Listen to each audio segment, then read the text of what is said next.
So, hello everybody. Thanks for the invitation, and it's a pleasure to have a short talk about a topic which is called urban homelessness and vulnerability. This is not a very common topic, and I do not present you any data or figures from a just ended project. We recently started, and we have a lot of questions and thoughts, and this is the reason why we choose a much more title in general, talking about reflections and implications, and bring it to this topic of health. This homeless people, this is from our point of view a group of persons that is very often confronted with inadequate health practices that oscillate between prevention, repression, acceptance, and resignation.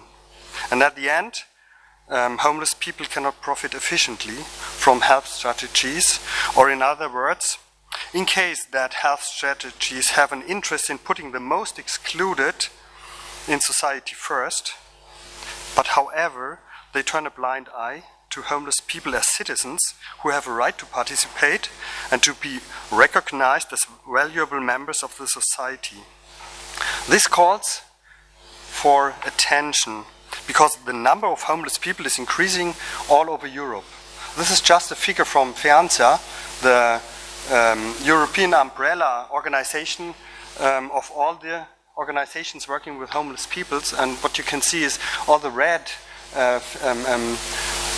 numbers where within the last years the number of homeless people increased, except Finland, where we can observe a decrease of minus 10%. But that means in homelessness in Europe is as FEANZA says, an alarming picture, and there's no solution visible. Looking at that, what science are publishing and what practices is doing, we can observe many conceptions. Some of them are called by the literature as misconceptions, and that is wondering because these the dealing with the question of homelessness is not something we just discovered. It lasts over the last hundred of years, because homeless people were already part of the ancient, pre-modern, modern societies, and they are still a phenomenon in the post-modernity of Europe. And homeless people are male and female, they are young and old, they are visible in the public space. But despite all these feelings, the knowledge about forms and meanings of homelessness is quite limited. Why is that the fact? One of the reasons for holding this niche in society and science, and this is one of our thesis of the contribution, is the narrowing down of the discussion on more or less psychological and medical aspects. Or in other words, undoubtedly it would be beneficial to widen the homeless debate beyond the current dimension and to keep the societal structures in mind. By stepping back into history, we can observe a constantly changing relationship between homeless people and society. But obviously, there's one red line, and this red line is that homeless people function as servants for others in society. Going back to the pre-modern world, in Europe, for instance, begging was embedded in the concept of compassion. Donating meant that Christ's hope to flee the purgatory increased. Thus, poor and homeless people stabilized societal hierarchies. Understanding all people as equal from this point of a self-interested charity ended with an episodes of the Black Death and cholera in the Middle Age. Due to the economic crisis caused by those diseases, the worth of labor increased and society started to differentiate into two parts of homeless people: the honest, diligent, but ill and handicapped homeless people, and on the other side, the healthy homeless, but they are indolent, fraudulently poor people. The last group, the healthy homeless people, were interpreted as being criminal, Vagabonds became frowningly for the ordinary people, and begging was banned by communal actors. In the 16th century, city administrations began to distribute badges to beggars. And these badges allowed them begging, whereas homeless people without badge became illegal. Homeless people who left their hometown, they were allowed to beg abroad for 3 days. While staying abroad, they were entitled to use the emergency shelters, but offering private accommodation to them, to foreigners, that was strictly forbidden. According to Kellinghaus, a German historian, psychiatry started research on homeless people to prevent them from punishment and harassment and to offer help. But the contrary happened. One of the well-known dissertations promoting exclusion and stigmatization was this one of Ludwig Meyer from 1890. He spoke, or his thesis was, that people who are homeless, they have an instinctual drive to move, a motivation to move. This urge to wander was embedded in a very broad conceptualization of psychiatric disorder. And according to Kellinghaus, this diagnosis prevented homeless people from punishment, but they laid the ground for the social exclusion of this group and for the stigmatization that homeless people are mental ill. And also, after World War II, the discipline didn't get back to the concept. The idea of linking homeless to mental illness and disorder has diffused the professionals and their thinking until today. Okay, over the last decades, more conception derived from research referring to societal change. For instance, the studies during the Great Depression in the USA that led to the stereotype that homeless people are predominantly unmarried males who are often addicted to drugs and alcohol. Or in contrast, settlement movement like this one of Jane Addams in Chicago, or the Toynbee Halls in Great Britain, or the Pierre Abbé Foundation interpreted poverty and starvation as a problem caused by structural reasons.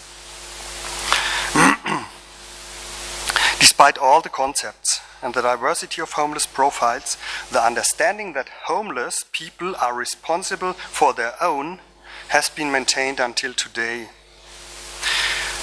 It's a German researcher called Forring. Her thesis is that those groups who are exposed to social inequality, poverty and social insecurity, those who live under risky and precarious conditions, are called risk takers, which is a very common term in our professional way to deal with homeless people. They are called risk takers. And this foil makes it possible that social inequality becomes an individual attribute and a risk profile of a group. Attributes like education, age, migration, status, or drug problems. Homelessness within the risk regime, as I called it for that presentation, leads to a construction of differences. And this construction is a very normative construction.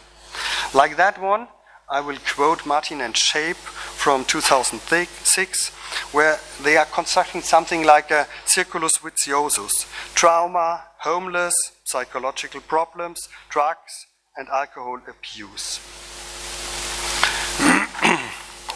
Moore and others evaluated the literature on homelessness in 2007, and they concluded that these individuals often have a history of chaotic family situations, drug-related problems, mental health issues, chronic diseases, and intellectual impairment.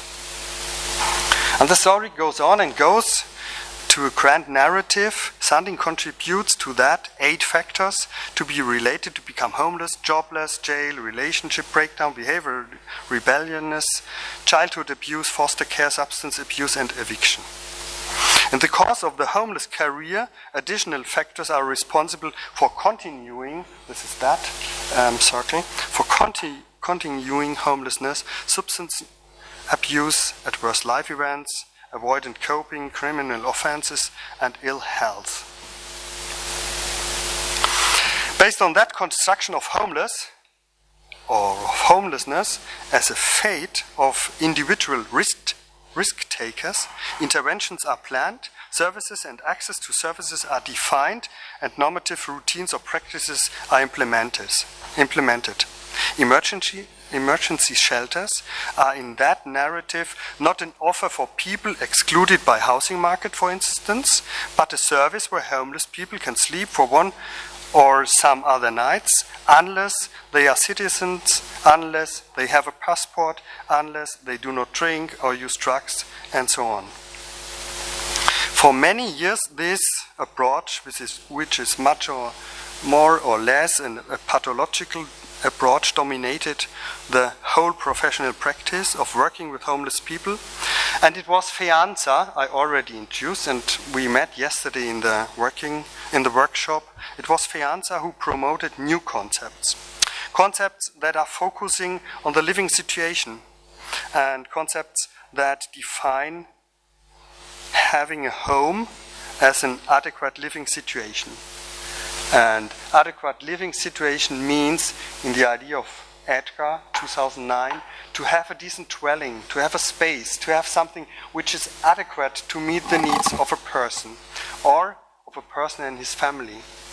The physical domain and the social domain, to being able to maintain privacy and to enjoy other people, getting into contact to others, having social relations, and at least the legal title, to having exclusive possession, security and occupation, and legal titles. That is what Fianza tried to introduce, to get a shift back from this individual risk-taker regime.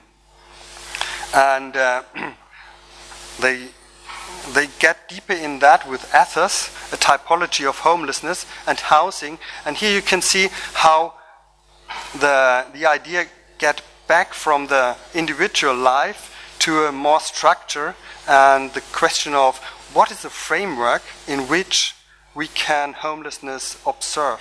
And ethos tries to differ between rooflessness, that are people living rough, or people in emergency accommodations, down to living in inadequate housing. And so you see how the housing market comes in front and opens the floor for an understanding of something else, which is called, in the meaning of Verrill and Dobrin, vulnerability.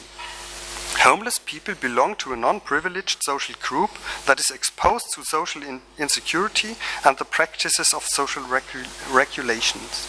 Vulnerability means that persons or groups are exposed to something, for instance, insecurity or practices, and that they belong, they do not have the belonging for several rights. This is what they call social vulnerability. And the idea of research is to go deeper into that question and looking for positions of those vulnerable situations. And that shift is by the philosopher Bernaro, linked with causes of insecurity, and he says homelessness as a position of vulnerability means a decrease in the number of wage opportunities, a gentrification of the city, and an increasing costs of housing, and this deinstitutionalization of mentally ill patients from supervised care, and the feminization of poverty. These are the main factors which determine homelessness. Let's have a look in one example from our own institute. There's really nearly nothing on data on homelessness in Switzerland, and that was the reason why we entered this thematic by looking at the costs of housing. And what you can see here is this a short survey on based on the Silk data, the figures that shows us that the whole population of Switzerland in the year 2007 and this one in 2012, all is 100%, and those who are poor are 11% from the whole population, and the non-poor but in precarious financial conditions has a portion of 7.3, and the non-poor, which is quite the largest pace, is around 81.7. And the question is, how many do these groups contribute to housing costs from their income, from their gross income? And you see the non-poors spend 81.7% of the non-poor spend around 30% of their gross income for housing in 2007, and this did not really change to 2012. Sorry, this is the number, 5.3. 81 is the number of them, of all residents, and 5.3% of them spend around more than 30% housing costs, and this did not really change. And then look at the poor. 39% or nearly 80% of the poor population is forced to spend more than 30% of their gross income for housing costs. And this, well, it went from around 80 to 82%. And this is really an imbalance we can observe. Yeah? And that means that the housing market in Switzerland forces 82% of the population, of the poor population, to spend more than this 30%. Of course, we can discuss about this question, is it 30% or 25%? We have in Europe different numbers of that, what a household can afford to pay for the accommodation costs. And in Switzerland, it is much more or less this 30% line. That means, due to the housing market, the contribution for housing from social welfare and the low income of the poor and precarious non-poor in Switzerland, their position on the housing market is quite vulnerable, and that makes a sudden homelessness possible. Vulnerable positions are also the basis concept of the Housing First strategy in Europe. And this is a strategy which is which is really very influenced by Fianza, and this is a strategy which calls itself as to combat homelessness. Housing First is a relatively recent innovation in human services programs and in social policy programs regarding the treatment of homelessness. And it is an alternative to the system of emergency shelters or the transitional housing progressions. It is a health intervention as well as a housing market intervention. Rather than moving homeless individuals through different levels, which is the former strategy of Housing First, where it means, of housing readiness, which means, there's a homeless people and there's a temporary shelter, and then we have to take care of the medical, mental, behavioral problems, and then it's a phase of transitional housing or living, and then we have looked on the other challenges like income and the relationship to the landlord, who will accept that, and then at the end of that is the permanent housing, and because of that it is called the staircase model, starting from the street, from the rough sleeping to the permanent housing. The Housing First goes the other way around. There's a homeless people living on the street, sleeping rough or with friends, and the first point is giving a chance to stay in a house permanently, and from there develop all the challenges with the services, and that means giving him life stability. That's the idea of Housing First. Yeah? And that is where I want to end. We can observe a lot of those strategies that try to shift the paradigm of risk-taking regime, and Housing First is one of them. And others is, for example, this one we can observe in Lisbon. The philosophy behind this concept is housing is being. We know that already from the phenomenologists like Heidegger. Housing is being means housing is having a place to live, is being in the world and giving life meaning. And where there's no option for housing first, city starts with easier solutions like in Lisbon, where they delivered lockers for homeless people. Those lockers are located in the public space, and this is a much more symbolic idea. They are well designed, and that idea is to ensure the homeless that their being is in the middle of the society, and this is welcome. Yeah? And this is an intervention against the gentrification of homeless people out of the public space, as you can see here by designing the banks or those barriers to sleep on. Well, that is what I wanted to say, just for some thoughts on that topic of homelessness. Thanks a lot.